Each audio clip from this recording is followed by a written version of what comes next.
Magandang araw mga boss, dito na tayo sa part 3 na pini-PMS ko ng sasakyan ni customer dahil nga sa meron itong tagas dito sa valve cover gasket niya. At dahil sa napalitan ko na itong valve cover gasket niya, kung makikita nyo mga boss, nilagay ko na itong ignition coil. Itinusok ko na yan dito sa bawat spark plug niya. Ayan na yung pangatlo mga boss na ignition coil na ilagay ko. At ito na ngayon yung pang-apat. At dahil sa nailapat ko na ng maayos itong bawat ignition coil dito sa spark plug, isinunod ko naman sa inilalagay ngayon itong bawat bolt dito sa ignition coil. Ipinakapit ko na itong bolt na number 10 sa thread niya. At pag okay na, gamit ka na ngayon ng socket wrench na number 10 para i-final mo na yung higpit ng mga bolt dito sa bawat ignition coil. Tapos gamit yung socket wrench na number 10, tanggalin ko itong bolt dito sa solenoid valve niya para ma-check ko lang naman yan. Pag tinanggal nyo naman itong solenoid valve niya mga boss, meron lang naman yan isang bolt na number 10. Ito na mga boss, natanggal ko na. Meron lang naman kaunting namuong langis yan dito sa loob ng solenoid valve niya. Kaya ang gagawin ko dyan, i-sprayan ko lang naman yan mga boss. Ganun lang naman ang paglinis niyan. At pag natanggal nyo na yung mga tumigas na langis dito sa gilid-gilid niya, okay na yan mga boss. Pwede mo na yan patuyuin bago mo siya ibalik. At dahil sa dalawa yan mga boss, kung makikita nyo, hindi ko na naipakita sa inyo kung paano ko tinanggal itong isa pang solenoid valve niya. Pero huwag kayong mag-alala dahil madali lang naman tanggalin yan. May isang bolt lang din yan na number 10. At gaya nga ng sinabi ko, bago nyo ilagay yan, patuyuin nyo muna. Pag tuyo na siya, pwede mo na ngayon ibalik yan sa dati niyang posisyon. Take note lang mga boss, hindi pwedeng magkabaliktad yan pag ibinalik nyo. Ibig kong sabihin, kung nakapwesto sa kanan yung binunot mo na solenoid valve, dapat sa kanan mo rin siya ibabalik. Pag sa kaliwa mo rin siya ibabalik. At siguraduhin nyo na maayos yung pagkakalapat nyo nitong solenoid valve para hindi siya magkaroon ng leak ng langis. Dahil sa naipakapit ko na itong 2 bolt na number 10 dito sa bawat solenoid niya, kung makikita nyo, hinigpitan ko na yan gamit ko itong socket wrench sa number 10. At syempre naman mga boss, bago nyo i-connect itong mga socket wire, i-position nyo muna yan para hindi siya magbuhol-buhol. Kumbaga, ibalik mo sa dati yung pagkakasunod-sunod ng wire, hindi yung salpak ka lang ng salpak. Gaya nga ng sinabi ko sa part 1, hindi ka naman pwede magkamali sa paglagay nitong mga socket wire dahil may kanya-kanya naman niyang haba at itsura nitong socket wire. Yung socket wire dito sa ignition coil, parehas sila ng itsura, pero sa haba, tatapat mismo itong socket wire dito sa bawat ignition coil niya. Naaayon kasi yon sa firing order. At dahil sa nailagay mo na itong 4 na ignition coil, pati yung mga socket wire niya, isunod mo naman dyan ngayon mga boss yung mga hose na hinugot mo dito sa ibabaw ng valve cover mo. At syempre pati yung bypass hose niyan, ibalik mo rin. Iayos mo yung pagkakalagay ng clamp para sigurado kang hindi siya magkaroon ng singaw. At ito naman yung housing ng air filter mga boss, kung makikita nyo, inilalagay ko na rin yan. Pag nailapat nyo na itong air filter housing, pwede nyo na ngayon ilagay itong 2 bolt na number 10. Dito yan sa gilid mga boss, ayan, dyan yan nakaposisyon. Ipakapit nyo muna yung thread nyan. Tapos, pwede nyo na ngayon gamitan yan ng socket wrench nyo na number 10 para ma-final yung higpit. At pag okay na, pwede mo na ngayon ilagay itong air filter dito sa housing nya. Ilapat mo yan ng maayos, tapos isunod mo na rin sa ilalagay itong cover nya. I-connect mo na itong cover ng air filter dito sa hose nya, tsaka mo ngayon ilapat ng maayos dito sa air filter housing mo. Tapos itong 2 clip, ikalawit mo na yan dito sa air filter cover mo.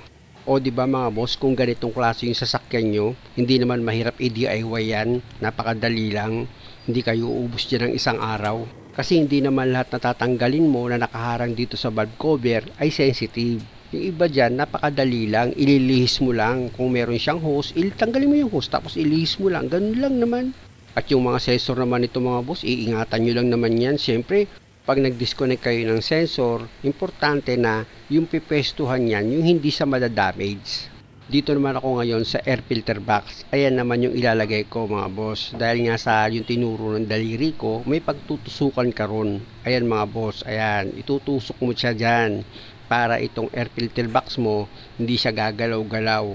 Parang yung air filter housing din mga boss, di ba kanina itinuro ko din yung meron siyang parang tubo na itutusok ka. O ganun din to.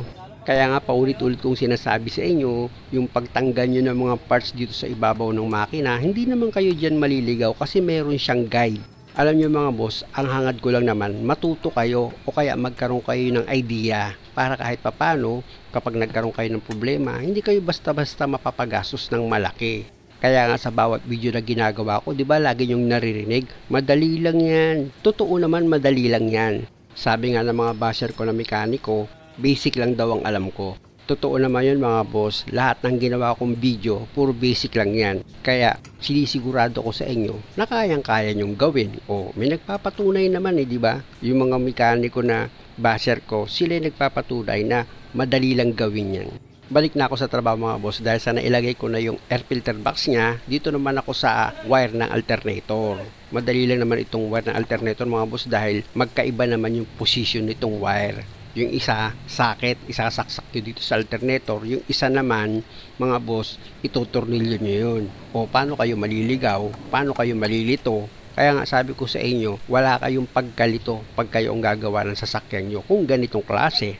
Dito naman ako sa clamp ng inlet hose ng air filter housing. Meron yan tig-isang clamp mga boss. Nakita nyo, hinigpitan ko. At syempre naman mga boss, bago ko ilagay itong negative wire dito sa terminal ng battery, i-check ko muna bawat socket wire niyan mga boss kung nakalapat siya ng maayos. Importante yan mga boss na mag-check kayo para sigurado kayo na wala siyang loose connection. At dahil sa okay naman yan mga boss, pwede ko na ngayon ilagay itong negative terminal ng battery. Pag okay na, pa-start ko na itong makina. Yun, hayaan ko muna naka-start itong makina ni customer na naka-steady lang yung minor niya. At syempre naman mga boss, habang naka-start itong makina ni customer, sinisipatan ko na yan, nagli-leak test na ako dito sa valve cover gasket niya. At para sigurado mga boss, i-close up ko ng camera yan. Para kung meron akong hindi na ilagay or hindi na higpitan na parts or tornilyo, makita ko. Syempre naman mga boss, kung kayo ang gagawa ng sasakyan nyo, mas importante na mag-leak test agad kayo dito sa valve cover. I-check nyo agad kung merong tagas ng langis dito sa gasket na pinalitan nyo. At dahil sa naka 20 minutes na rin na naka-start itong makina ni customer, i-switch off ko naman yan. Tapos i-start ko siya ulit. Yun, okay naman yung starting niya. Siya nga pala mga boss, nakita nyo naman hindi ko na ito pinalitan ng spark plug dahil nga sa ayon kay customer, bago pa lang daw itong spark plug niya. Sa akin naman mga boss, kahit hindi sa akin sabihin na bago pa yung spark plug niya or luma pa yan, basta maayos yung under ng makina ni customer at wala yang kahit kaunting palya, approve sa akin yan. O diba, kumaboy pa ako. Kunin ko itong camera mga boss, papasok ako dito sa loob ng sasakyan ni customer dahil sa i-check ko naman yung minor dito sa aircon. Dapat pag nag-aircon ako, yung minor niyan aangat. Pag switch off ko yung aircon, yung minor niyan o yung idle niya bababa. Pero bago yon, switch off ko muna itong makina. Tapos, start ko ulit yan. Yun, dapat pag napa-start mo itong makina, yung pointer dito sa idle niya, dahan-dahang bababa yun. Yan mga boss, bumaba na yung minor niya, tapos aircon ko yan. Dapat yung minor naman yan, aangat. Ayan mga boss, kung makikita nyo, umangat na yung minor niya pag naka-aircon at wala siyang palya. Ibig sabihin yan mga boss, yung pagkakakabit ko ng mga socket wire na hinugot ko dito sa makina, walang problema dahil nga sa naikabit ko ng maayos. Switch off ko ulit itong aircon niya at kung makikita nyo mga boss, bumaba na ulit yung minor niyan. Ayan na Alam nyo mga boss, bakit ko chine-check up na maigi itong sasakyan ni customer? Babiyahe kasi ito ng probinsya. Switch off ko ulit itong makina, tapos i-start ko ulit yan. Kung makikita nyo, okay naman yung starting niya. Kaya sa awa at tulong ng Diyos, pwede naman biyahe ito ng malayo. Muli mga boss, maraming salamat sa panonood. Sana nakakuha kayo ng idea at kung maaari, huwag nyo naman sanang kalimutang mag-subscribe sa channel ko. Salamat!